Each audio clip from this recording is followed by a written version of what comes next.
Well, Tuesday is the day where we go around the bloodstock world with our friends at Weatherby's. You're getting a double this week because we're off to Germany later in the week. But I want to take you back to India, where first we connected with Ameera from the Usha stud farm maybe 18 months or so ago. And I'm very pleased to reconnect because Ameera has just been awarded Champion Stud Farm for Bangalore summer season 2022 with 21 wins. Plus, Supernatural has been awarded Champion Racehorse of the season. Ameera, not your first rodeo here, your seventh or eighth title as Champion Stud Farm. But how important is this one, particularly given the challenges we've had in the last couple of years? Yes. Well, yes, it's. I think it's my eighth championship, but I must tell you that there are two kinds of championships in India. One is an overall all-India championship, which I got in March of this year, and this is the Bangalore Summer Championship, which is like the Summer Derby, which is a very important one. So the Bangalore Summer season is an extremely important one because all the 3-year-olds race together. The top 3-year-olds come from all over the country because it's too hot anywhere else to race. And they all come to Bangalore, which has got lovely weather, and then they race together. And it's really a pointer to the Indian classics that come in winter again this year. So yes, if you have a horse like Supernatural winning the Summer Derby, which is a race for 3-year-olds, it's a pointer to the classics. That are going to come in the winter. So it's extremely, extremely heartening to see that we've I came 1-2 in the Bangalore Derby and 1-2-3 in the Bangalore 1,000 guineas and 1-4 in the Bangalore 2,000 guineas. So and won the St. Leger. So this is probably a record of some sorts because this is the first time that Usha Stud has swept all the 4 Bangalore classics, the summer classics. We've never done it before, and I don't think any other stud farm has either. So it's particularly heartening to see that your hard work day to day, which you slog and which is unnoticed, actually translates into your horses performing really well. So what's making everything click together at the moment? What's been the magic of the last couple of years? I think it's a lot to do with getting the small things right.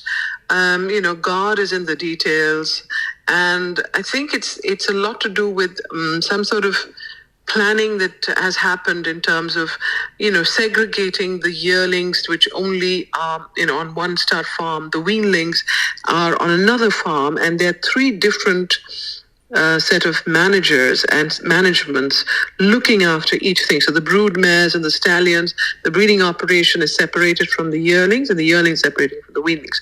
So I think the fact that I've expanded the land base and also reorganized the management has really paid off. When you say reorganize the management, you brought in fresh talent, new talent to help you with the breeding operation. Yes, and not with the breeding operation, but with the young stock. Mm-hmm. I brought in new people, and I also, went back and fine-tuned some of the practices and rejuvenated them, which really translates in something very simple day to day. That actually has translated into the success, because you see the stallion's multidimensional and was already 8-time champion stallion of India. So it's not that the stallion has suddenly changed.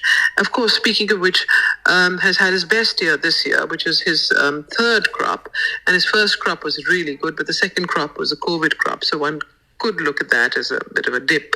But the overall success of all the progenies, we won 65% of the classics in the country. These kind of statistics are not normal. So obviously we've done something different. We've tried to to really work on going back to the basics. With horse rearing, it's always the simple things, the small things that count. And I can't obviously tell you all of the small things I've done. Some of them are secret, but in case my competitors are listening. But I can say that we've gone into every single detail.